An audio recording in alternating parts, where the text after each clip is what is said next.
Aqui fala que eu tenho que avisar para todo mundo que está gravando. Ok.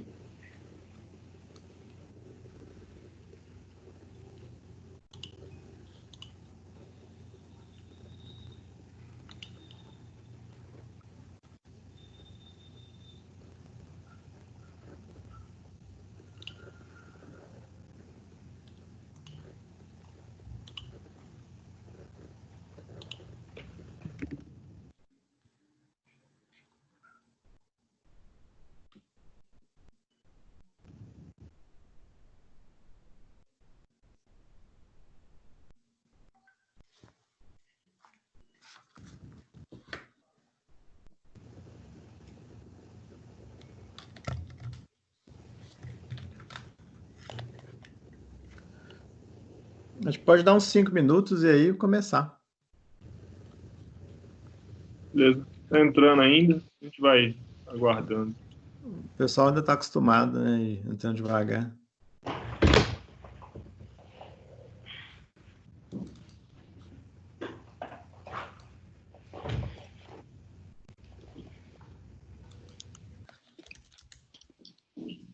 Já avisei lá, começamos em 5 minutos. Ah, tá. Eu ia escrever aqui, mas... Joia.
Bom dia, pessoal. Bom dia. Olá.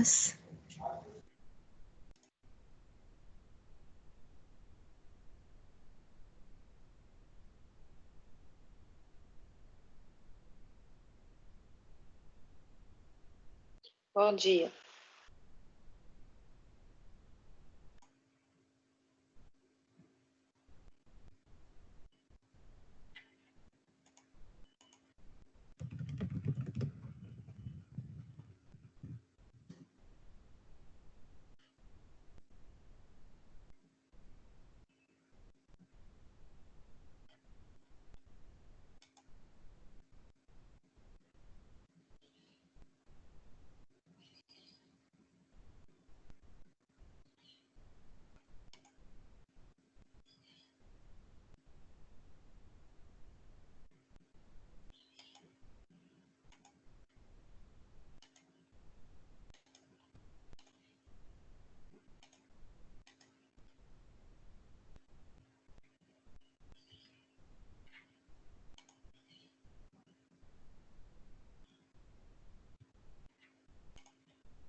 Pessoal, acho que a gente pode começar.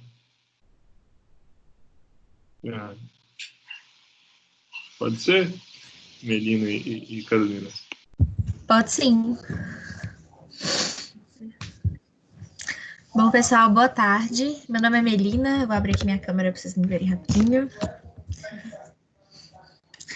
Bom, sou uma das pessoas que estou ajudando aí o Bruno, o professor Marco, a organizar a disciplina, a trazer pessoas de fora, né, da UFMG, pessoas do mercado, para conversar com vocês e trazerem conteúdos. Convidei a Carol semana passada para dar esse conteúdo. A Carol trabalha comigo lá na Fundep, na área de inovação. Carol é designer de formação e hoje está aí atuando comigo no desenvolvimento de novos produtos voltados para ciência e tecnologia dentro da Fundep. Carol vai falar um pouco de jornada do cliente, pincelar um pouco de proposta de valor, que eu acho que vai ser muito útil, casando com todos os conteúdos que a gente já teve, né? Então, de design thinking, que vocês fizeram toda aquela modelagem, tiveram um processo de ideação, entenderam como que faz para a gente validar isso no mercado, como que a gente vai e busca isso, busca conhecer o nosso cliente, aprenderam um pouco de futurismo, mundo VUCA, né? Esse novo formato. E a Carol vai complementar bastante. Carol, muito obrigada. Tá com você. Calmazinha. Gente, bom dia, boa tarde a todo mundo. Estou chegando agora e entendendo também contexto. Então, eu queria propor mesmo que a gente, nesses minutinhos iniciais, conseguisse compartilhar um pouquinho melhor, até para eu entender o perfil, né, da turma e expectativas também. Falei com a Mel, acho que a coisa que eu mais perguntei para a Mel era sobre isso, né, Mel? Como é que estava, qual que era o caminho que vocês estavam vindo, né, enquanto disciplina, qual que era a expectativa de vocês com esses conteúdos, para que a gente faça desse momento um momento produtivo para todo mundo, né, que faça sentido aquilo que a gente está trazendo de fora e de novos conteúdos ou novas abordagens. E aí, como a Mel já falou, né, já compartilhou, meu nome é Carol, eu sou formada em Design de Ambientes pela UENG. Atualmente trabalho na Fundep. Vocês estão conseguindo ver minha tela, gente? Sim. Sim. Valeu. Então, meu nome é Carol, sou formada em Design de Ambientes pela UENG. Trabalhei por um tempo na área, de fato, restrita ao ambiente, né, a projetar esses espaços em diferentes usos, mas sempre tive aquela inquietação e aquela pulga atrás da orelha de pensar em projetos mais complementares, projetos que abordassem o uso e as demandas.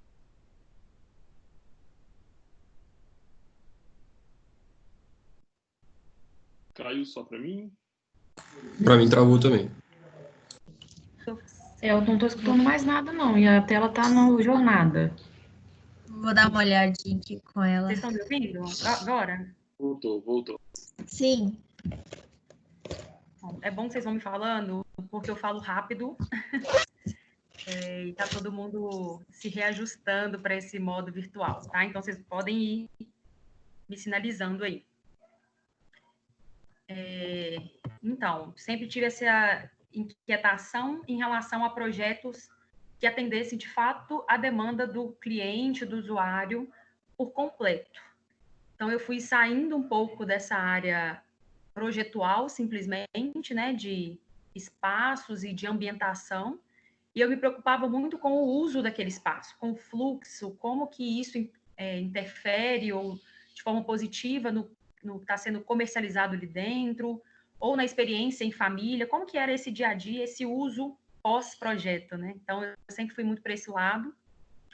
E hoje faço mestrado na UENG também, na área de design e inovação, muito voltado para a área de design de serviço. Então, como a Mel falou, hoje eu trabalho na Fundep. A Fundep, como a maioria deve conhecer, é uma fundação de desenvolvimento da pesquisa. Então, eu imagino, né, que a maioria aqui, em algum momento, já teve algum contato com algum tipo de serviço diretamente com a Fundep, ou utiliza o serviço na ponta dessa jornada que a Fundep, em algum momento, passou por ela também. né, para desenvolver e para auxiliar no desenvolvimento das pesquisas. Obviamente, trata-se de uma empresa de prestação de serviço, né, se podemos dizer assim, tradicional, não tem, a grosso modo, né, digamos assim, não teria para onde propor novos produtos, né, se a gente fosse olhar pela lógica do que ela já faz, poucas seriam as possibilidades de transformação, de disrupção daquilo que é o core da Fundep, aquilo que a Fundep faz. Mas a gente acredita que existe sim possibilidade de inovar, de trazer novo valor, né, e possibilitar novas experiências para o nosso cliente. Enfim, já entrando na complexidade da instituição, né, mas assim, existem vários clientes que a gente atende, várias formas dessa relação, e a Fundep tem vindo nesse processo de transformar a própria cultura e a organização do trabalho centrado no nosso cliente, centrado no nosso usuário final, né? Porque, como ele tem experimentado esse serviço, como ele enxerga esse processo, quais são as melhorias que a gente pode fazer a partir do olhar de quem está usufruindo e experimentando o serviço. Então, basicamente, a minha função hoje lá, enquanto designer de serviço, são essas provocações, né, trabalhar com os times e com essas áreas interligadas para a gente trabalhar o nosso olhar e propor soluções para o nosso cliente final. E a gente faz isso a partir de algumas ferramentas, algumas provocações, algumas abordagens. No meu caso, eu faço pelo olhar do design, né, que, enfim, eu vou explicar um pouquinho mais para frente. Mas tem um caminho todo, uma movimentação toda enquanto instituição para essas transformações, para essa abertura, né, para novos modelos de negócios, digamos assim. Então, esse é um pouquinho do profissional da Carol. E eu queria desafiar vocês um minutinho para a gente conversar um pouco sobre o que não está, compartilhar rapidamente, tá, gente? Não precisa ninguém ficar desesperado. Mas eu queria que a gente compartilhasse um pouquinho, primeiro nome, né, enfim, o que você achar necessário, e alguma curiosidade sobre você, ou algo que diz muito sobre quem você é, como você age, como você encara a vida, que eu não conseguiria achar no seu LinkedIn, ou, na verdade, que eu não conseguiria achar no seu Lattes, para ser mais contextualizado. Queria que vocês compartilhassem aí um pouquinho comigo como alguma característica, alguma história, alguma peculiaridade que diz muito sobre você, né? E ouvindo isso, eu já te conheceria muito bem, mais do que o que eu posso buscar no seu Lattes ou no seu LinkedIn. E eu queria convidar vocês para compartilhar um minutinho aqui com a gente. Tem que ser a Mel para começar, tá, gente? Já ia começar. Pode ser para começar, que aí ela puxa a boiada. Eu vou... vou puxar aqui e aí eu vou aleatoriamente convidando algumas pessoas, pode ser? Beleza, Mel. Bom, eu sou a Melina, podem me chamar de Mel também. O que não está no meu LinkedIn nem no meu Lattes é que eu sou vegetariana há um pouco mais de 5 anos e que uma das coisas que me move é o impacto da sustentabilidade no mundo. E agora eu vou convidar deixa eu ver, a Melka para falar dela. Então, eu sou a Melka, a pessoa que fica confusa quando escuta alguém chamando Mel, né? Então, me achará aí. É verdade. Pois é. O que não está no meu Lattes e que eu acho que me move bastante é buscar alguma coisa que tenha algum impacto na vida das pessoas, mesmo que seja dentro da área da pesquisa da ciência de base, né, que é mais difícil de chegar até a clínica, demorado, mas que tem importância para as pessoas que precisam daquele trabalho que a gente realiza. E eu acho que, apesar do meu Lattes ter bastante coisa de pesquisa, que é o que eu faço, não dá para enxergar isso, não. Então, eu acho que essa é a informação que é mais interessante para passar para vocês. Deixa eu ver quem eu vou chamar. Lucas Nunes.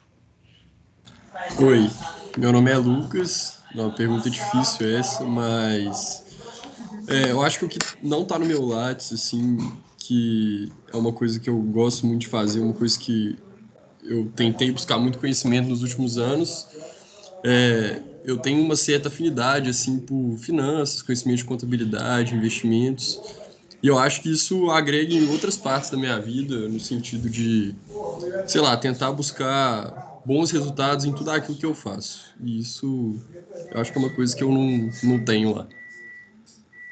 Legal. Quem você chama, Lucas, para compartilhar aqui? Vamos chamar aqui a Lorena. Bom, boa tarde, gente. Eu sou a Lorena. O que não está no meu Lattes, né? É que eu sou mãe de uma criança de 1 ano e meio. E antes do nascimento dela, eu já tinha muitas dúvidas, inquietudes, não sei qual que seria o termo apropriado, sobre o ser humano. Assim, gosto da pesquisa acadêmica, mas tenho muita vontade de entender melhor a complexidade de nós, seres humanos, né? E com o nascimento dela, então, isso se realçou. Muito legal. Eu chamo a Ana Caroline. Oi, gente, boa tarde. Meu nome é Ana Caroline. E o que não está no meu LinkedIn nem no meu Lattes é que eu sou uma pessoa muito organizada. Ana, eu acho que eu não tô te ouvindo. Você tá falando baixo, Ana. Falando muito Mas baixo. Ah, tá. Desculpa, gente, vou tentar falar mais alto agora, tá bom? Pra mim tá, mas acho que meu computador é mais alto que o da maioria. Se puderem aumentar um pouquinho o volume. Eu tô ouvindo também. Eu estou ouvindo também. Também. Então, eu vou continuar. Como já tinha dito, meu nome é Ana Caroline e o que está no meu LinkedIn e no meu Lattes, o que não está no meu LinkedIn e no meu Lattes é que eu sou uma pessoa muito organizada. Então, eu busco sempre ajudar as pessoas que não são organizadas a a explorarem mais um pouco dessa habilidade. Também para me ajudar, claro. Para a próxima pessoa, eu vou escolher a Carolina. Eu? Não tem outra. Isso. Não estava preparada para participar, não, confesso. Mas acho que algo que com certeza diz muito sobre mim, né, na convivência e nas relações, mas que definitivamente o Lattes não consegue absorver, é que eu sou muito agitada, muito comunicativa. Acho que nem se eu quisesse contar isso nessas plataformas, acho que não teria nem como. Não cabe na BNT, sabe? Então, acho que é essa característica, assim. Eu acho que eu sempre consigo movimentar e comunicar com todo mundo nos ambientes que eu estou. E isso diz muito sobre mim. Gente, eu não estou vendo vocês. Alguém chama alguém que não foi ainda? Por favor. Pode ser, deixa eu ver, o Ramon. Epa, estão me ouvindo aí? Tamo. Sim. Oi? Sim. Ah, Sim. tá. É porque eu também não sei mexer nesse negócio, eu não tô vendo ninguém. Mas que seja, assim. Boa tarde, né? Meu nome é Ramon Fazula, eu sou ex-aluno aí. E eu acho que tudo que eu faço não está no meu currículo e nem no meu LinkedIn, que eu nem tenho também. É porque, como médico, a gente nem foca muito nesse negócio de currículo, né? Que a maioria das empresas não... A mão de obra de médico aí não exige muito currículo, mas eu gosto bastante de empreendedorismo, igual o Lucas, eu gosto muito de investimento também, já fiz 1 milhão de cursos desse negócio, invisto, e gosto muito de impressão 3D, eu tenho uma que eu estava até conversando com esses dias, que quando a gente fala que tem impressora 3D, o pessoal acha que você é um ET, né? Mas as coisas que eu foco hoje em dia são isso, mais investimento e prototipagem de gambiarras, todo dia. Legal. Lucas, chama alguém para falar pra gente? Se não foi todo mundo. Eu acho que agora. Falta ninguém, falta eu. Nada. Bom, eu sou Bruno Nascimento. Uma coisa sobre mim que definitivamente não está no meu LinkedIn é que eu adotei um cachorro durante o internato rural, um vira-lata de rua, chama Paçoca. Eu sou completamente apaixonado por ele. E eu cortei a unha do Paçoca hoje, ganhei várias unhadas, então assim, estou um pouco dolorido ainda, mas a gente ainda se ama. E uma coisa que me move é curiosidade. Acho que eu sou muito curioso, eu gosto de entender como as coisas funcionam. E assim como o Ramon, eu também tenho uma impressora 3D. E as pessoas continuam achando que eu sou um ET. E eles não entendem qual que é o objetivo de ter uma impressora 3D no quarto, mas é muito divertido. Também sou apaixonado por gambiarras. Mas é isso. Gente, agora eu tô pensando se todos os médicos têm impressora 3D também, porque assim, Não, é só... sou curiosa. Não, definitivamente não. Eu só conheço o Bruno. Eu acabei de conhecer 2, para mim isso já diz muita coisa, hein, gente? Eu acho que eu só conheço médico mesmo, eu conheço o Ramon também. Além do professor Marco. Entendi, né? Tô achando que nós vamos fazer o caminho inverso. Vou levar vocês para o Eng, para fazer a referência de uso em outros contextos de impressora 3D. Foi todo mundo? Seria legal, acho que foi todo mundo. Foi, Alguém? Carol. Foi? Legal. Gente, eu não sei o que vocês acharam aí, também não sei, né, o quanto vocês se conhecem também, né, enquanto turma, mas eu achei fantástico. Achei muito bom que a maioria não começou, na verdade, quase ninguém começou falando sobre a profissão, de fato, né, o termo profissão, e trouxeram curiosidades que eu tenho certeza que já conheci vocês muito mais intimamente por essas curiosidades e por essas peculiaridades ou motivações, né? Achei muito fantástico. Acho que é uma turma... eu já vou tratá-los como turma independente né, da profissão, do que vem aí de histórico de Lattes, mas como pessoas com essas curiosidades, com esses pensamentos complementares, querendo entender pessoas, a complexidade disso, querendo inovar, querendo empreender. Gente organizada, sempre bom ter gente organizada perto da gente. Aproveitem. Muito legal, gostei disso. Bom, então, vou começar falando um pouquinho, então, da minha área. Acabei de falar que é legal não começar sobre a profissão, né? E aí já vou voltar falando sobre isso. Mas eu queria já deixar alinhado, gente, algumas orientações, assim, que eu geralmente trabalho, até compartilhei isso um pouco com a Melina antes, para a gente deixar claro também os objetivos que a gente tem aqui hoje, né? Para onde que a gente vai caminhar. Eu sou designer por formação, né? Trabalho com isso, com outras abordagens hoje em dia, mas a partir da teoria do design mesmo. E design por si só é algo muito mais sistemático e aberto, apto para experimentar, né? O design já traz isso na sua essência. Mas, por algum motivo, né, e em algumas áreas específicas, o design é muito tratado ou como algo meramente estético, né, algo que agrega valor, algo supérfluo, né, tem muitos contextos que o design vem com essa carga.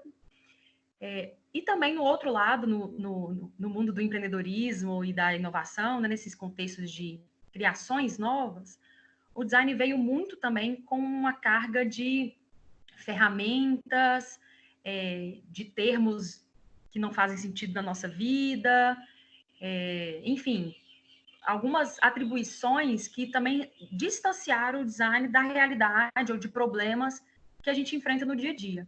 Então, eu queria já começar alinhando nesse sentido de que mais do que apresentar uma nova ferramenta para vocês trabalharem, né, ou testes, exercícios para vocês fazerem, eu queria que fosse mais uma conversa sobre esse panorama que pode auxiliar a gente a identificar novas oportunidades de melhoria, ou novas soluções de fato, ou para validar o problema do nosso cliente de forma mais assertiva, né, mais próxima dele.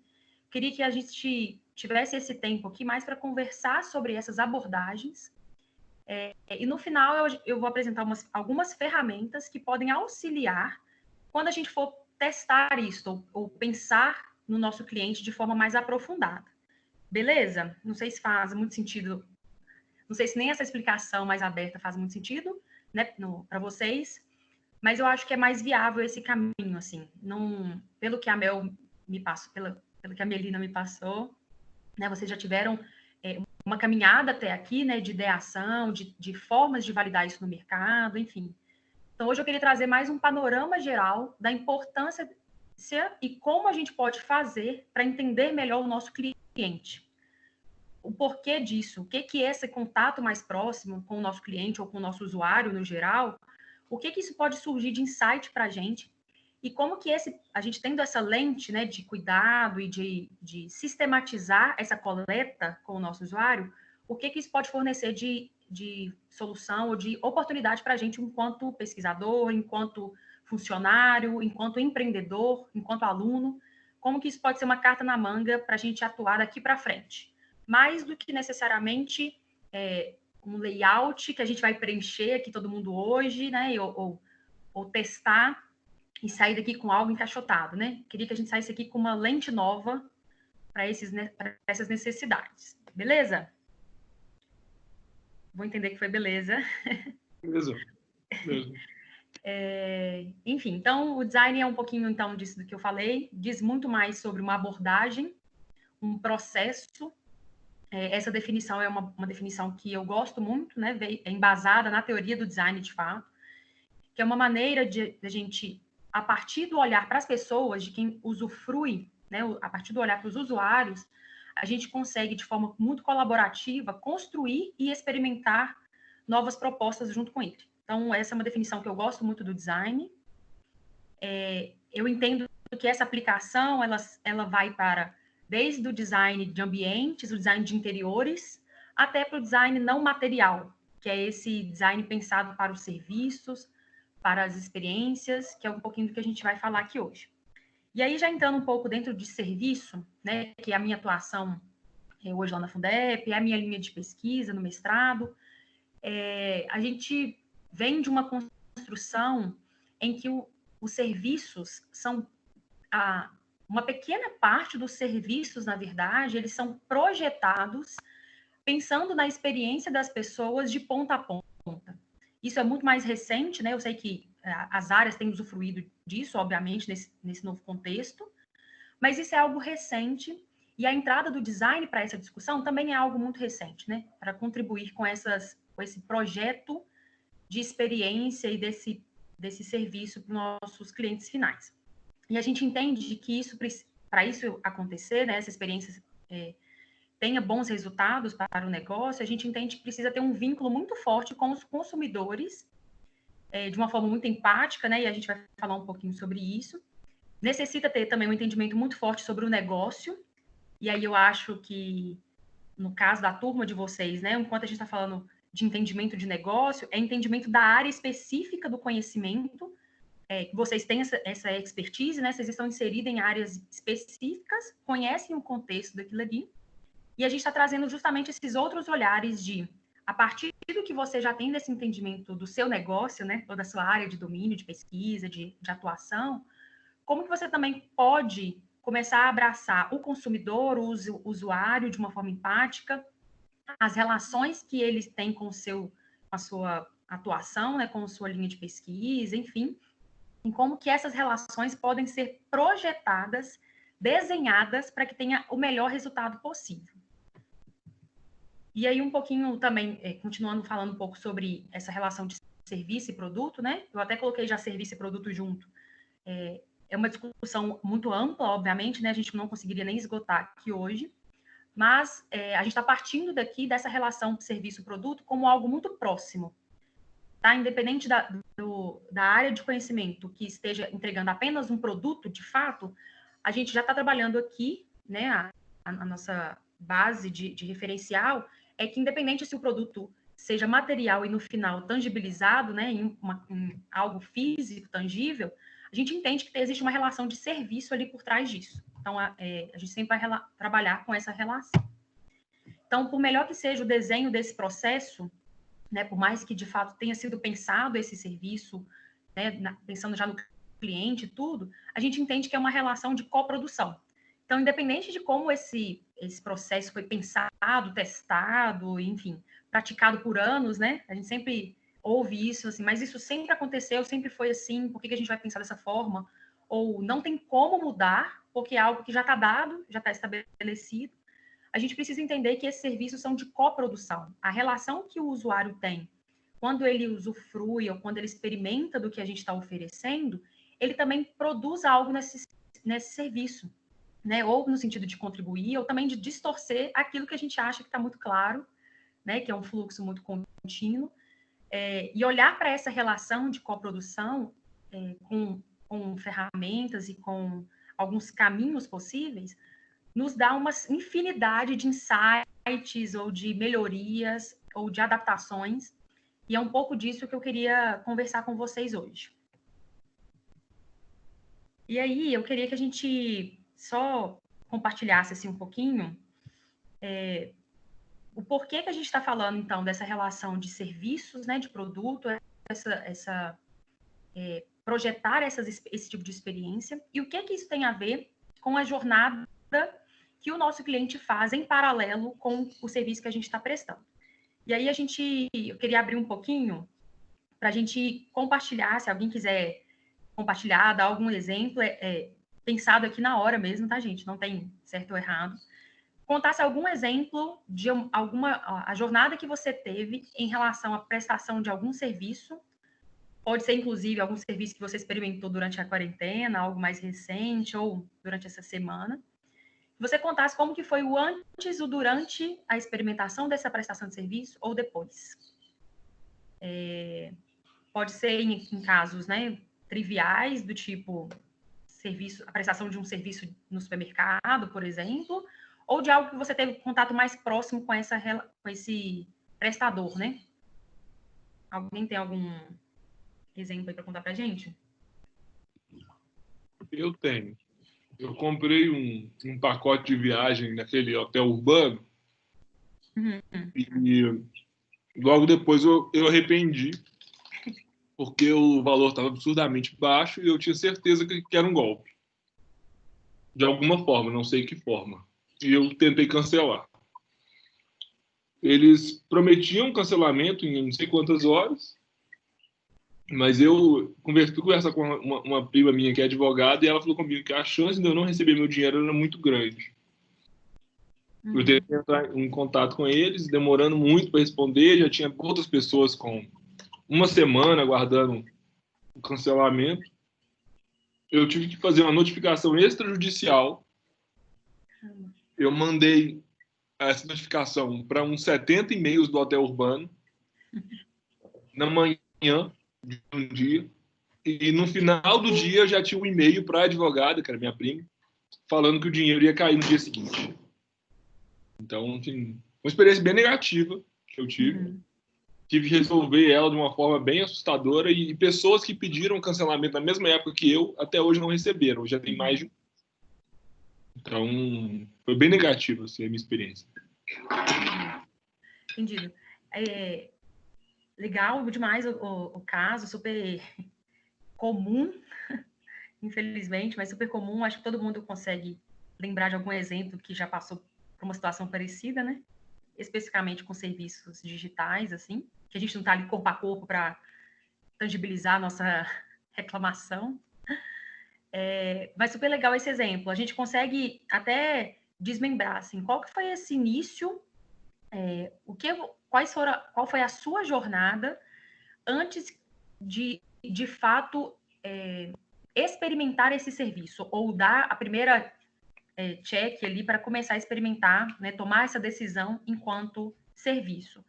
No caso que você contou, o que a gente poderia considerar como essa jornada que você teve, né, os passos que você teve antes da tomada de decisão por esse serviço? Então, aí você pode contribuir também, tá? Mas, assim, a gente poderia falar de alguns gatilhos de notícias que você teve, ou talvez até mesmo do hotel urbano, em outros momentos, tiveram propagandas, e-mails que te alertaram ou te mostraram que estava tendo promoção das passagens. Faz sentido? Ou foi algo parecido? Como é que foi esse antes? Isso, assim, foi ver um site, as propagandas, já ter ouvido falar da empresa, E aí o preço do pacote, isso tudo estava... Isso foi o antes. Legal. Legal. E aí a gente consegue tangibilizar o seu momento de entrada no site ou de começar a pesquisar com mais interesse, né? Com mais possibilidade de acontecer aquilo.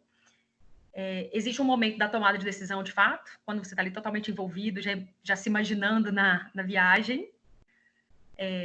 Naquele momento, tudo faz sentido, né? Então, é a tomada de decisão por aquele serviço. Tem, né, essa etapa que você contou, no caso que você contou, obviamente, né? Tem essa jornada de, logo após, teve uma outra tipo de experiência, por vários motivos, né? De refletir, de pensar em outros contextos, outras coisas que influenciam, talvez ter contato, ter ouvido outras histórias de pessoas que também passaram por outro problema, outras opiniões, às vezes uma reportagem, coisas diversas que voltaram a influenciar na jornada que você teve em relação a esse serviço. E aí, depois, né, a gente pode considerar como esse momento, depois que você sinaliza que você não quer mais, né, como que foi esse decorrer, a experiência que você teve, que você contou pra gente, dessa pós-desistência, assim, né, da viagem, foi um pouquinho do que você falou pra gente. A gente pode, inclusive, incluir, para tentar mapear de ponta a ponta a experiência desse cliente, depois de solucionado, de fato, né, o serviço ou a experiência que você estava tendo ali, como que foi esse pós-resolução de todo esse serviço? A sua impressão com a empresa, a sua continuidade de usufruir dos serviços deles, indicação para outras pessoas, ou o próprio contato deles novamente com você, né, enfim. Essas outras etapas que não necessariamente são tangibilizadas, mas no serviço, mas a gente também consegue incluir, deve incluir como a jornada de ponta a ponta, diz sobre a experiência que você teve em relação ao hotel urbano. Faz sentido?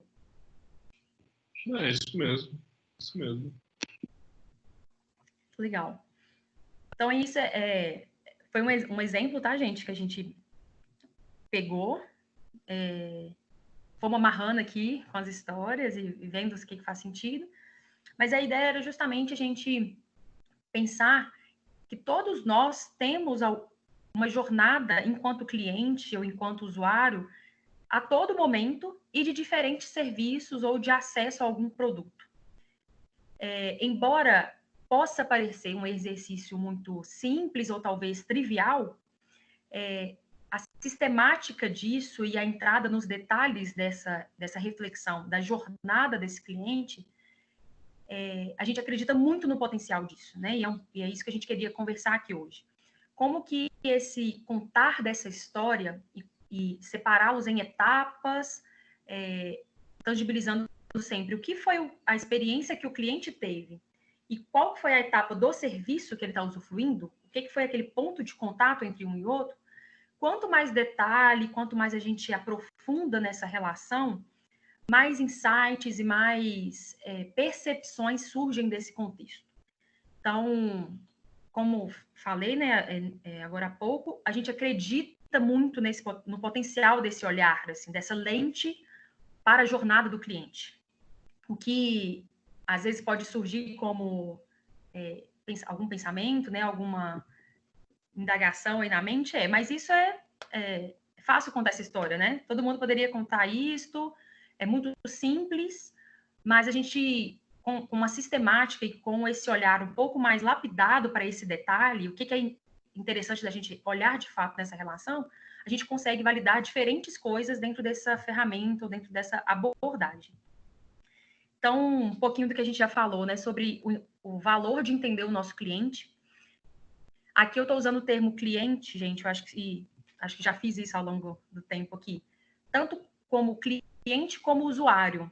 Geralmente eu trabalho muito mais com o termo usuário, por ser algo mais amplo, e entender que existem vários tipos de usuários que vão usar o nosso serviço, e não necessariamente o cliente final, aquele que paga a conta.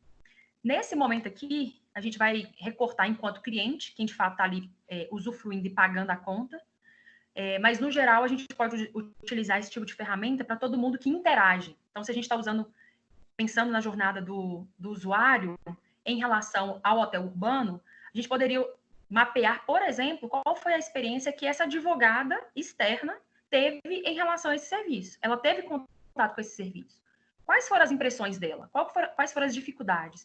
Quais foram os insights que a gente consegue levantar dentro dessa relação? Mas aqui, né, enquanto compartilhamento aqui com a gente mesmo, eu vou abordar enquanto cliente, porque eu acho que faz mais sentido. Eu trouxe essa imagem que eu amo, não sei se alguém já viu na internet, em algum blog. É uma imagem super utilizada para exemplificar essa relação entre o que é o projeto, o que é a expectativa, o que foi desenhado, qual que é o serviço proposto, aquilo que foi pensado, e como que o usuário, de fato, interage com aquilo.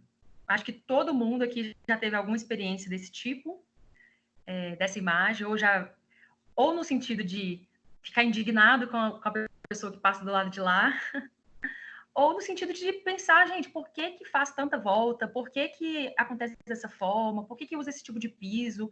Por que eles não fazem? Enfim, várias outras indagações que podem surgir a partir dessa relação. E eu gosto muito de trazer essa imagem, obviamente, muito mais como uma provocação, tá, gente? Não estou aqui para reforçar que esse comportamento é o correto, até porque a gente está falando de um espaço gramado, né, e uma deterioração do que foi feito ali, né, de natureza e tudo, o que foi projetado, mas é só para a gente exemplificar. Existe sempre essa dualidade entre o que o prestador de serviço acha que está entregando e como ele projetou e pensou disso da melhor forma possível. Às vezes, ele de fato fez isso pensando já junto com a pessoa que ia usar, né? Ele já trouxe esse olhar, ele trouxe essa pessoa para a conversa, ele projetou dessa forma, já pensando no cliente, né? No paciente que vai estar ali.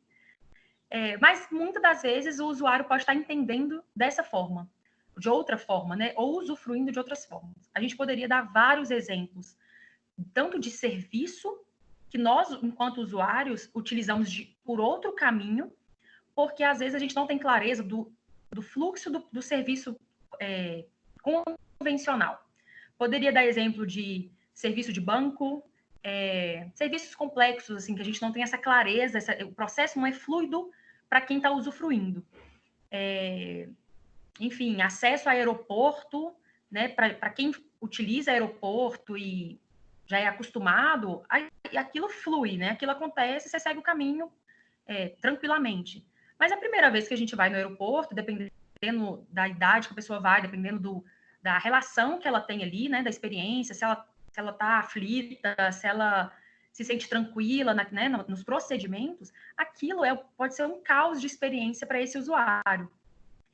E muitas das vezes na maioria das vezes, o projeto arquitetônico, de fluxo, de serviço das etapas das companhias aéreas, por exemplo, foi pensado, né, para muitos usuários e para a própria companhia, aquilo tem um fluxo, né? Primeiro são essa etapa, depois essa, depois essa, depois essa, depois aquela. Mas existem diversos usuários que vão experimentar desse serviço de uma forma totalmente diferente.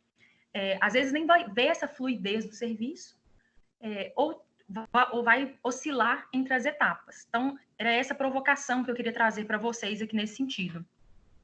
A gente pode sim estar no lugar, né, de usuário que utiliza vários serviços, como o caso que a gente pegou e diversos outros, mas a gente também pode estar do outro lado enquanto projetistas, partindo daquilo que a gente já acredita que é o certo, que é o correto, que sempre foi assim, ou já é a melhor solução, né? Eu sei o que meu cliente, meu paciente precisa, então eu já estou fazendo, mas a nossa mudança e esse mundo de vulnerabilidade mesmo, de novos usos, a gente precisa estar sempre atento ao que o nosso usuário está sinalizando para o nosso serviço.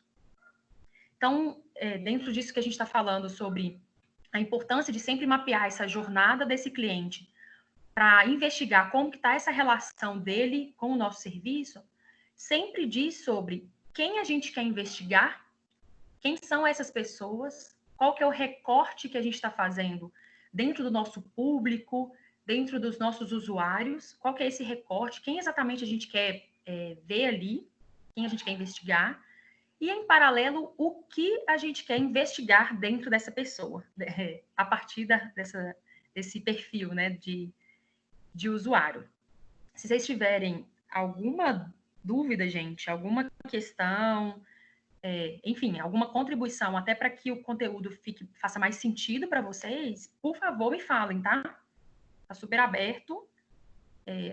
Tava brincando com a Mel que eu preciso que... Isso, para mim, do virtual é super difícil, porque eu preciso ver a movimentação para ver se está fazendo sentido.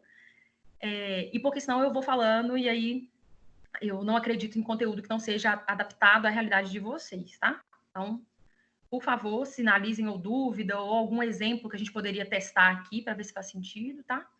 Queria que ficasse muito tranquilo em relação a isso.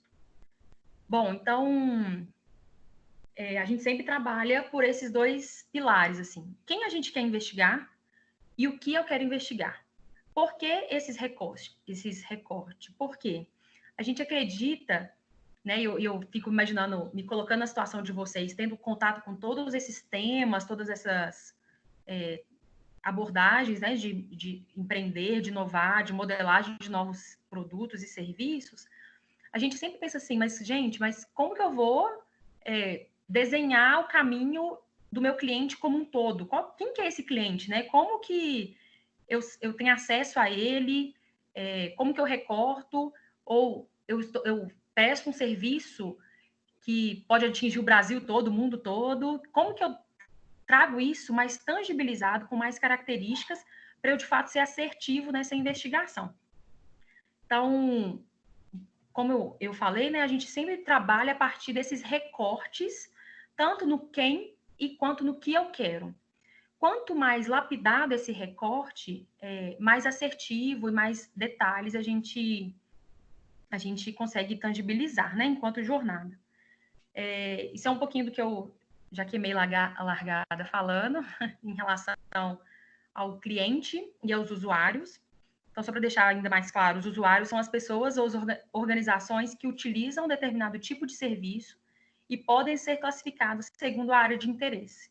Então, por isso que para mim faz muito sentido trabalhar enquanto usuário, tá? Mas acho que a abordagem aí depende muito do contexto e depende do quem a gente quer atingir, né? Quem a gente...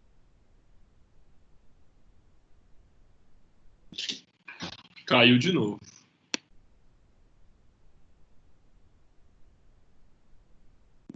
Caiu só para mim, pessoal? Não, caiu também. Que também caiu. Voltamos? Voltou. Sim. Então, pode seguir? Sim, pode. Então, um pouquinho do que a gente tinha falado, né, sobre os termos e a definição, o recorte de quem a gente quer atingir, quem a gente quer investigar, se de fato é o nosso cliente, ou se tem algum outro perfil de usuário que a gente quer recortar e investigar de forma mais aprofundada. E aí, o design traz algumas ferramentas, ou faz uso de ferramentas também de outras áreas de conhecimento, que nos ajuda a tangibilizar as características desses clientes e desses usuários. É um pouquinho do que a gente estava falando, de trazer, quanto mais recorte, mais característica, a gente consegue investigar de fato qual que é a experiência dessa pessoa, desse usuário, em relação ao serviço que a gente está prestando. Então, alguma dessas ferramentas é a ferramenta de persona. Não sei quem, né, já ouviu falar, imagino que já devem ter escutado, ou com outras aplicações. Eu confesso que eu não acredito que o melhor caminho, neste momento, é validar essa ferramenta e trazer esses detalhes, né? Eu vou trazer para vocês mais um panorama geral, porque a minha expectativa aqui é mais que a gente entenda o valor disso do que necessariamente se apegar à ferramenta. Como o próprio nome já diz, é algo para nos ajudar a executar aquilo que a gente quer fazer, né? Então, a ferramenta pode mudar, né, a ser adaptada ao contexto, à realidade de vocês. O que precisa ficar claro e consolidado é a importância disso, a importância de mapear essa jornada do cliente de uma forma mais assertiva. Então, uma ferramenta que pode contribuir muito com a gente a ferramenta de persona, ela traz um recorte dentro do nosso público-alvo, né, dentro das pessoas que usufruem do nosso serviço. A persona recorta e personifica as características de um grupo do público-alvo enquanto uma pessoa só. Então, ao invés da gente tratar o público-alvo como, né, tratar a pesquisa ou a investigação, vou dar um exemplo e aí vocês vão me ajudando, tá, gente? Porque eu definitivamente não sou da área da saúde, mas aí vocês vão me ajudando para a gente construir isso juntos aqui. Ao invés da gente tratar, né, essa investigação como as mães, os pacientes que são mães e que precisam, uma vez por mês, elas têm esse compromisso de consulta mensal, de acompanhamento do desenvolvimento dessa criança. Enfim, um exemplo bem elaborado, dados os meus conhecimentos da saúde. Enfim, esse pode ser, para alguns casos, o público-alvo. Se tratando de um consultório, uma clínica, né, que trabalha especificamente com esse tipo de acompanhamento, ou com essa idade, isso é o público-alvo, no geral. Qual que é o maior público que ela tem ali? Pais e mães levando crianças da idade tal a tal para esse acompanhamento mensal, enfim, acompanhamento do desenvolvimento da criança. Isso traz poucas características e poucos detalhes de como que vai ser a experiência desse cliente com o nosso serviço. Isso traz para a gente, obviamente, vários dados, né, e características muito importantes para o nosso serviço, mas quanto mais recorte a gente faz, mais a gente consegue entender a realidade e a experiência daquela pessoa. Então, um exemplo de persona poderia ser, né, quando a gente vai traçando o perfil que existe dentro desse público.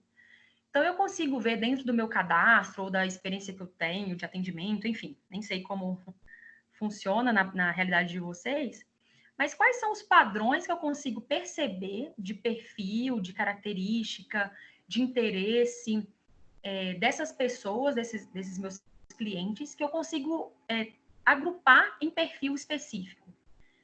Então, enfim, vou dar alguns exemplos. Será que dentro desse meu público maior de pais e mães, né, com crianças, existe alguns padrões sobre mães solo? Existe um padrão que se repete, eu consigo ver ali uma similaridade com o tipo de rotina ou de prioridade que essa família tem em relação à saúde?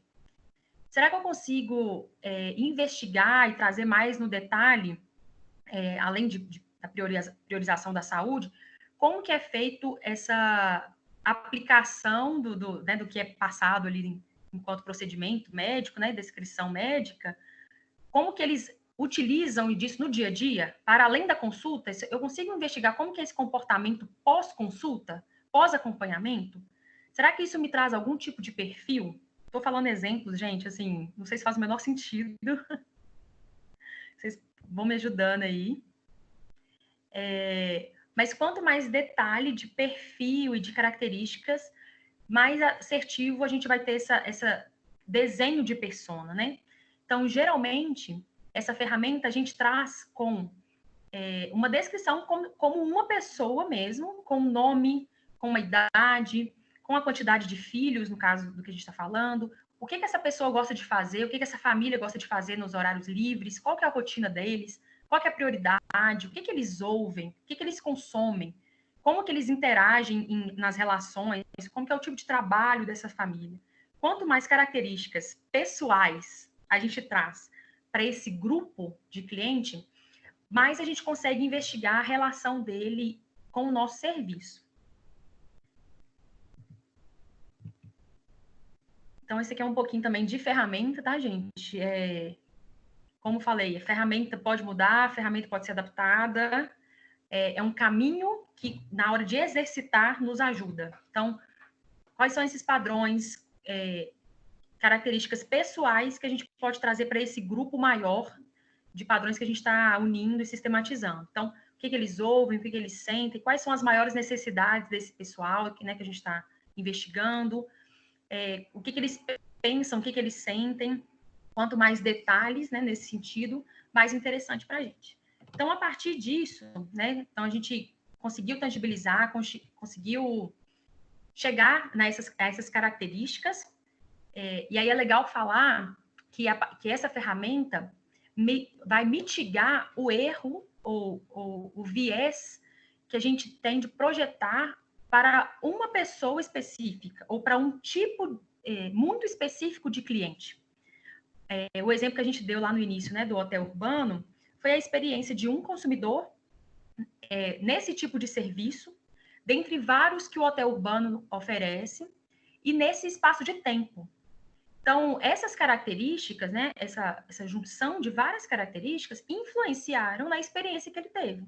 No caso, negativa, na maior parte, né, mas influenciaram. Então, quando a gente pensa, né, em mapear a jornada do cliente, a gente não pode, enquanto prestador de serviço, tá, gente? Pensando em que a gente vai usar isso para tomar decisão, né, algo muito maior. A gente não pode ir diretamente a esse perfil específico do cliente. Essa foi a experiência dele. Isso diz muitas coisas para a gente, obviamente, né? A instituição precisa estar atenta e aberta aos casos de exceção também, né? Isso traz muitos insights, diz sobre o nosso serviço. Mas a gente não projeta para uma pessoa, né? A gente projeta para esse perfil de cliente, para esse grupo ou para esses grupos de cliente a partir das interações que ele tem com o nosso serviço. Então, a gente tinha falado lá no início, né, sobre esse recorte. Primeiro eu decido para quem eu quero investigar, qual que é esse perfil, e a gente falou um pouco dessas ferramentas. E agora a gente traz, então, esse outro olhar, que é o que eu quero investigar, então, de fato. Então, dentro desse perfil que eu já desenhei, investiguei, tenho contato, né, pesquisei, usei dados e fui registrando esse perfil, né, desses pais com crianças de tal a tal idade, que tem esse tipo de rotina, estilo de vida. O que eu quero investigar dessas pessoas? Por que eu geralmente trago isso com muito enfoque, assim? Porque às vezes pode surgir a seguinte questão. Mas, Carol, a gente já está falando da jornada dele em relação ao serviço. O que eu quero investigar é a relação dele com o serviço, obviamente, né? Mas a gente entende que existem serviços muito mais simples e não necessariamente simples, né, mas curtos em relação às etapas, há pouca variação entre as etapas que ele precisa passar para completar o serviço, e existem outros tipos de serviço, de prestação de serviço, que são muito mais complexas, com várias etapas ou com vários caminhos diferentes. Não necessariamente a pessoa entra por aqui e sai por aqui, né? Ela tem várias possibilidades, e eu acredito que na área de vocês é basicamente isso que a gente está falando, né? São serviços que podem ter diferentes entregas e diferentes relações. Então, definir o que eu quero investigar desse grupo dentro do meu serviço é primordial, porque senão eu estou pegando tudo e investigando tudo, né? Todo o meu serviço, o serviço que eu presto, e aquilo não me diz nada. Ou diz aquilo que a gente ouve dos extremos, né? Aquela empresa não serve para nada, eu não confio. Vou pegar exemplos de prestador de serviços do dia a dia, né? Assim, aquela confeitaria não me atende, porque por causa de uma experiência, eu tangibilizo todo o serviço de algo por causa de uma má experiência que eu tive. Sendo que eu posso ter diferentes jornadas dentro desse prestador de serviço, tá? Então, é por isso que a gente envelopa e recorta qual que é a jornada que a gente quer investigar. E aí eu trouxe algumas possibilidades. E aí eu fiz questão de colocar assim mais claro, gente, porque muito provavelmente esse termo jornada do cliente, jornada do usuário, enfim, muito provavelmente, se vocês já não ouviram em vários lugares, vocês vão ouvir em vários lugares daqui para frente. Então, isso porque ele pode ser usado em diferentes situações, em diferentes momentos. A gente pode utilizar dessa abordagem no início, quando a gente está tentando ainda entender qual que é a dor desse usuário, qual que é o problema que existe. Quando a gente ainda está pensando, nesse caso, né? quando está pensando em uma inovação ou algo que para mudar totalmente aquela experiência, né? Eu não quero melhorar o serviço, eu quero criar algo novo. Então, eu posso utilizar essa jornada para identificar alguns gaps e ali propor soluções totalmente inovadoras. Eu posso utilizar essas jornadas para entender de fato a experiência, né? Que é um pouco mais próximo do que o que a gente está falando aqui.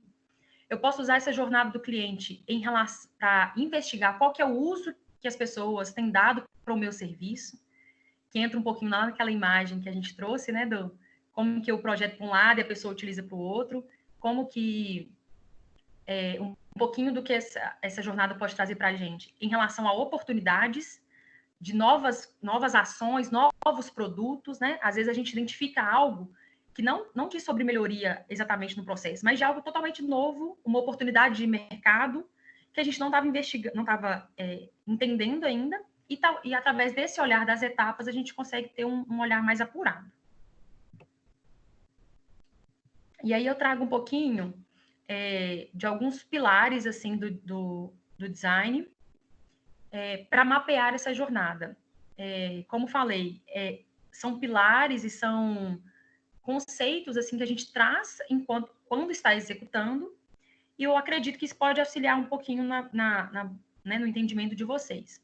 Mais uma vez, né, e aí eu sempre volto nisso, assim, isso não é algo do tipo, eu preciso consolidar isso e cumprir essas jornadas e só trata de uma investigação centrada no cliente. Quando eu passo por todos esses pilares dessa forma, né, eu não acredito nisso, mas são pilares que nos ajudam a ter uma solução muito mais assertiva, assim, uma investigação mais assertiva. Então, a gente entende, tem uma etapa inicial muito forte, né, de pesquisa e de imersão nesse contexto. O design trabalha muito forte a parte da pesquisa, e até com técnicas de pesquisa vindas de metodologia científica, de fato. A gente utiliza muito imersão no contexto, pesquisa, entrevista semi-estruturada, observação não participante. A gente utiliza muito disso, mas eu entendo, aí falei enquanto acadêmica e vou falar enquanto profissional, que esse entender o contexto precisa fazer parte da nossa vivência enquanto prestador de serviço. Até um pouquinho do que a gente estava falando, assim, essa pesquisa e essa imersão, esse olhar atento para a nossa realidade, para os nossos dados, digamos assim, ele precisa acontecer constantemente, né? O que a gente vai fazer com isso são tomadas de decisão ao longo do tempo. Mas o que a gente precisa lapidar é esse olhar de entender sempre, investigar sempre o contexto que a gente está inserido, tanto o que a gente está oferecendo, mas também o que a gente está usufruindo dele, né?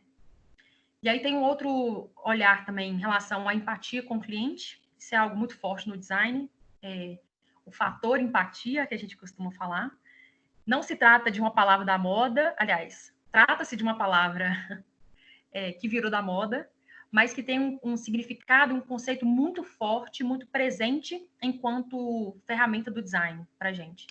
Então, a gente precisa tangibilizar essa empatia, né? Sair das palavras bonitas e tangibilizar isso para a gente se colocar no lugar do nosso cliente, do nosso usuário. Como que ele está percebendo esse serviço que eu estou prestando? Qual que é o valor, qual que é a experiência que ele tem quando ele tem algum ponto de contato com o serviço que eu presto, né? Durante essa jornada como um todo. E aí, em seguida, a gente tem essa etapa de consolidação da jornada, né? Então, eu já entendi esse contexto, eu já levantei alguns insights, eu entendi como que o cliente vê essa relação, qual que é o uso que ele faz, e agora eu vou começar a identificar esses padrões, né, em relação aos perfis de clientes diferentes, eu vou conseguir achar esses padrões. A partir disso, a gente passa por uma etapa de co-criar ideias, né, pensar e propor soluções.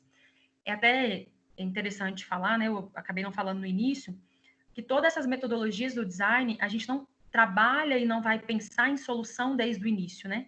A gente guarda esse momento para depois que a gente consolida, a gente já tem esses dados muito próximos do serviço e do perfil, né, da persona, é nesse momento que a gente vai, então, juntar isso e fazer esse brainstorm de ideias e co-criar com esses atores quais seriam as possíveis soluções. E aí, um outro pilar muito forte do design é em relação a testar, né, trabalhar isso com o piloto.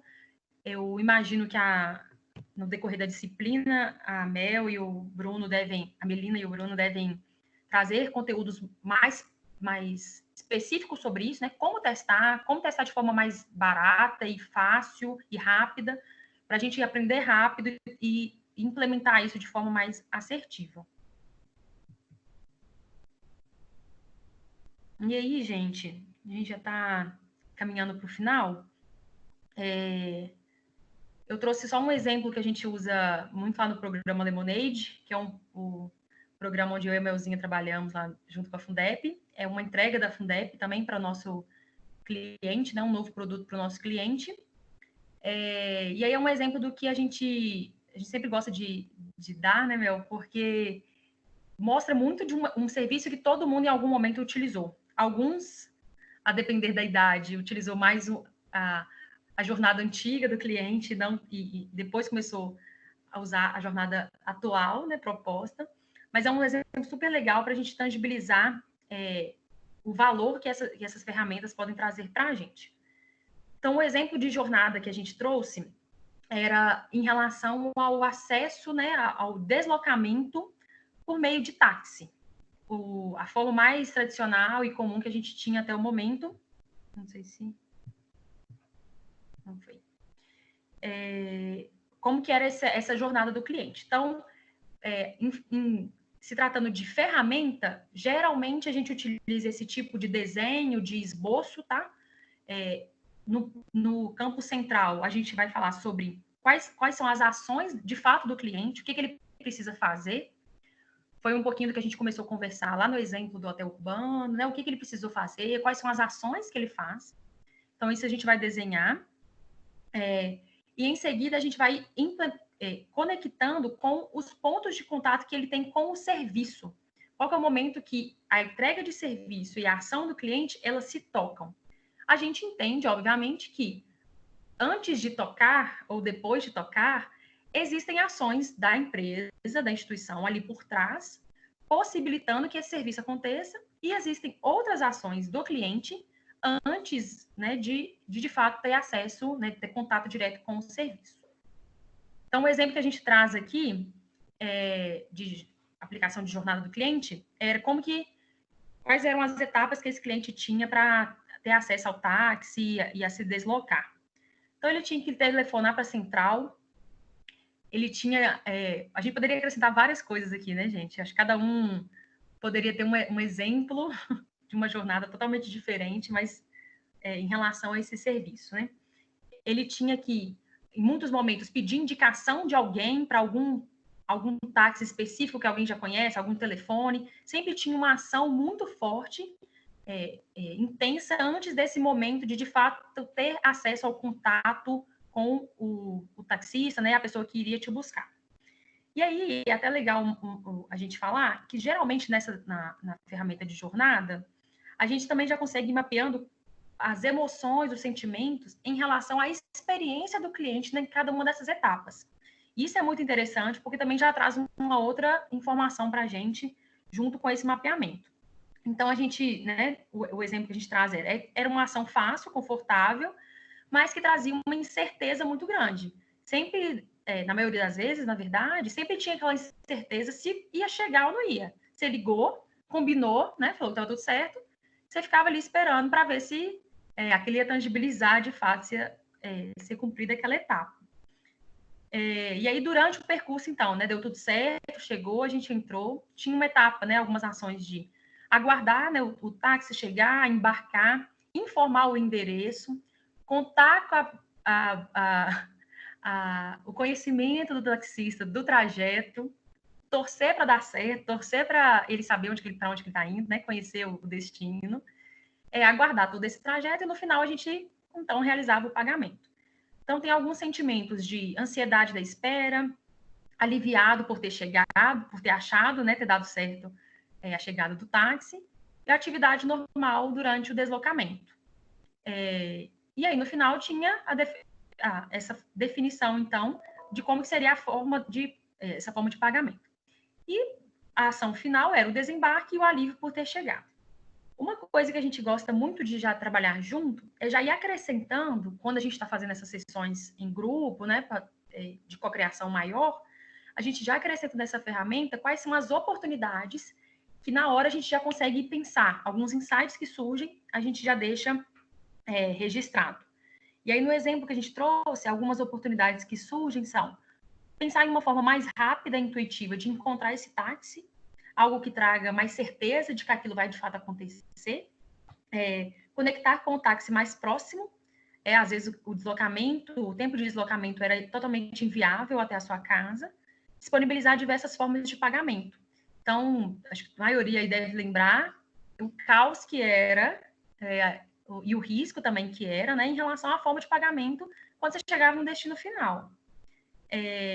E aí uma outra insight que surge é disponibilizar um feedback ou um recibo de pagamento. Para muitas pessoas, para um tipo específico de usuário, isso era um requisito muito forte. E aí a gente traça uma nova jornada, então.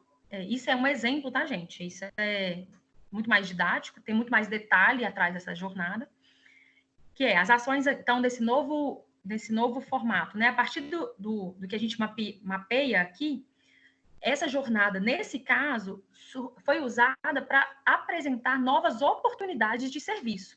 A gente não utilizou, foi ótimo, né, gente? Mas esse exemplo não foi utilizado para mapear outras oportunidades de novos produtos, novos serviços, e não de melhoria, né? Então, esse é um pouquinho daquilo que a gente usou, para que a gente quer usar essa jornada do cliente. Então, essa nova proposta de jornada, né? As etapas antes de fato, estar ali em contato com o serviço, tem uma ação do usuário que é baixar o aplicativo, inserir a localização, né, os dados, a forma de pagamento, enfim, e assim pedir o carro, solicitar. Ele já informa o destino final desde o início. Ele tem uma garantia de que aquilo vai acontecer, se não acontecer daquela forma, né, vai ser reajustado, mas ele consegue visualizar esse trajeto, esse procedimento até a chegada de fato do carro. Trata-se de uma ação fácil e confortável durante o percurso. Então, é aguardar, embarcar, aguardar o trajeto e fazer o pagamento. As ações continuam basicamente as mesmas. O que muda é a experiência desse cliente durante esse serviço, né? Então, a gente nesse modelo de negócio, não está reinventando a forma de trajeto. A gente não saiu de um trajeto de carro automotivo para um trajeto voando ou de outra forma, né? A ação do cliente continua. Mas a experiência dele foi totalmente modificada, ainda que seja uma prestação de serviço muito tradicional. E aí, no final, a gente tem, então, o recibo, né, de pagamento, a atividade de pagamento já é feita, tem a possibilidade de já ser feita por outras formas, né, a depender da necessidade, da disponibilidade do usuário. E no final, então, a gente tem esse feedback e recibo automático por e-mail para o aplicativo. Algumas oportunidades que a gente identifica. Aplicativo com design mais intuitivo para abranger outros tipos de usuário. Então, ainda assim, a gente consegue entender que existem melhorias. Então, essa jornada, neste caso, foi usada para mostrar melhorias, né? Investigar melhorias que podem ainda ser feitas nesse serviço. Então, a gente entende que esse aplicativo ele ainda não é acessível para todos os tipos de usuário, ainda a gente tem dificuldade, aquilo precisa ser um pouco mais claro. Durante o percurso, manter um tratamento padrão dentro dos carros, que é um outro tipo de experiência ou de oportunidade que a gente pode ainda assim melhorar.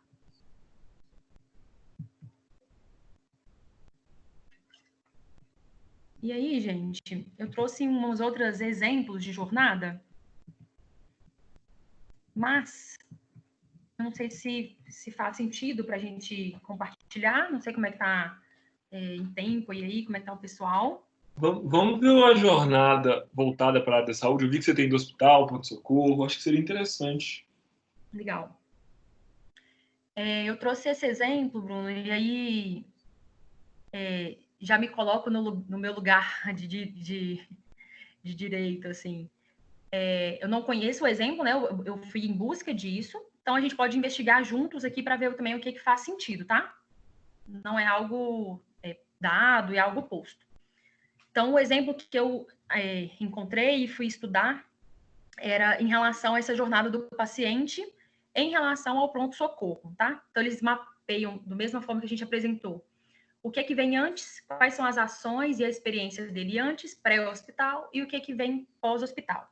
Eu só queria sinalizar que essa forma que eles fizeram, né, essa empresa fez, traz as ações, né, que é a base do que a gente acredita, né, o que depende do cliente para fazer, e ele traz separadamente o que é pensando e o que ele está sentindo, o que o cliente está pensando naquele momento, o que ele está sentindo. A gente poderia incluir, e eu gosto muito quando inclui, quais são as ações que o prestador de serviço precisa fazer em cada uma dessas etapas para que esse usuário desfrute dessas etapas. Tá? Não sei se ficou claro, mas uma jornada mais completa seria esse paralelo. A gente colocar junto quais são as ações que internamente a gente faz dentro da recepção, da sala de espera, em cada uma das etapas. E aí, então, o exemplo que a gente trouxe é, nessa etapa pré-hospital, ele tem as ações dele, tem um gatilho, tem uma tomada de decisão e expectativa, e tem uma locomoção e estacionamento. Então, aqui ele vai descrevendo, né, um pouquinho de como que são essas ações, os sentimentos. Vou dar um tempinho aí para vocês. Me lembra, a qualidade eu sei que não tá boa.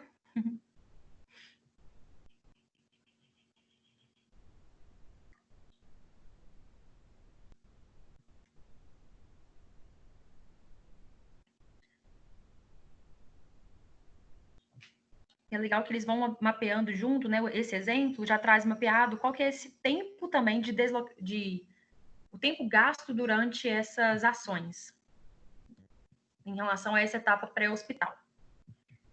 E aí o exemplo continua com a etapa, então, de fato, do durante, né? Qual foi essa jornada do cliente durante a experimentação direta com o serviço? Então, existe uma etapa ali de recepção. A mãe foi atendida pela pessoa responsável pela recepção. E aí, abaixo, né, tem as experiências, como que foi isso. O tempo na sala de espera, eles esperam o nome da criança ser chamado. E aí também tem algumas frases, né, já trazendo o relato, como foi isso.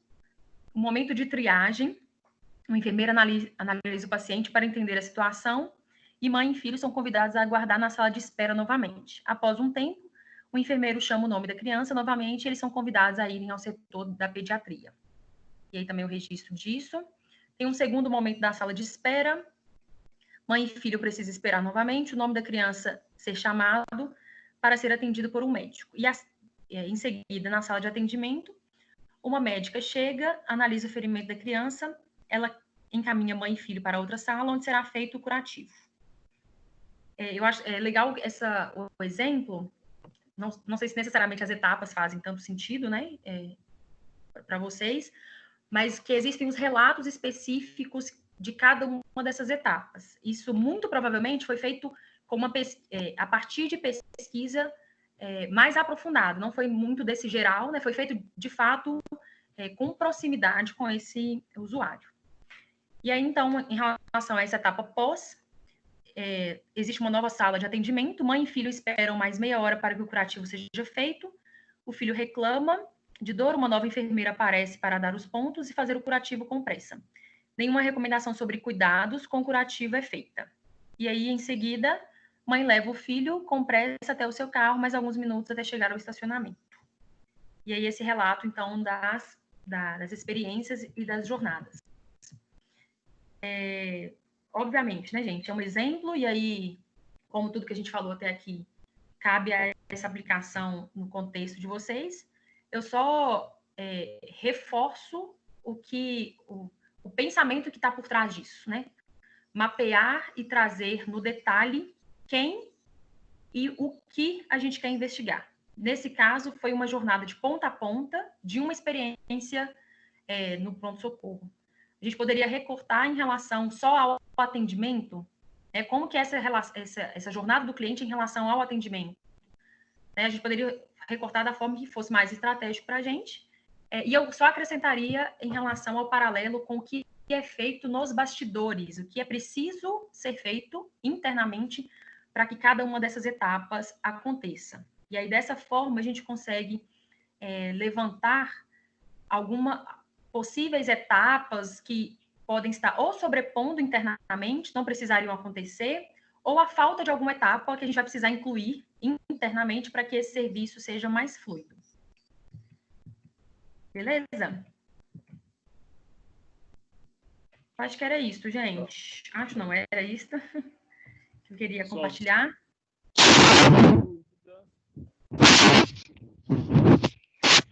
Sei que a gente já está bem no finalzinho do horário, e aí eu peço por favor. É um tema importante entender essa jornada, assim, porque eu acho que quando a gente pensa numa solução, é importante a gente pensar como ela vai ser utilizada. Eu acho que pensar na jornada é bem aquela foto que você colocou lá do início, de que o usuário ele não pensa com a cabeça.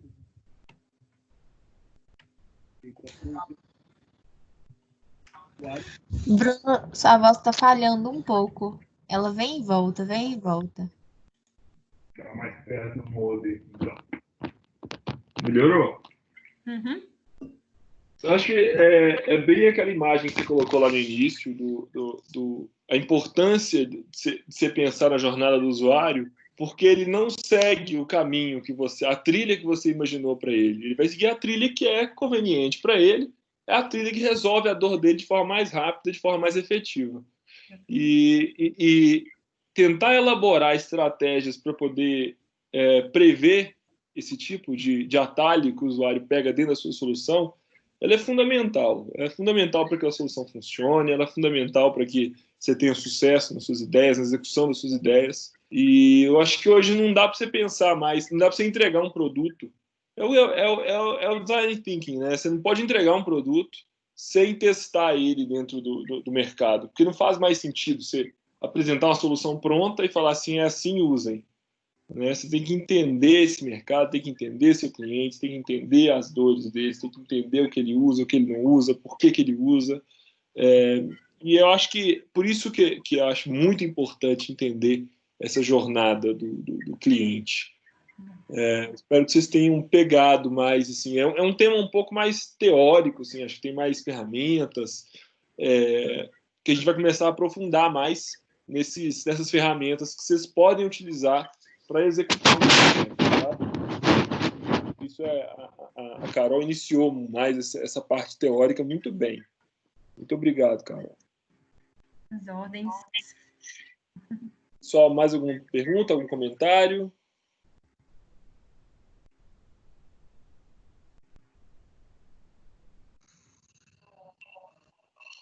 Então, eu vou entender que não temos perguntas nem comentários. Ok, Carol? Isso foi muito bom. Gostei muito da apresentação. Achei muito importante os pontos que você pontuou. E eu acho que é isso mesmo. A gente tem que pensar no usuário. Entender a cabeça do usuário. Legal. Eu estou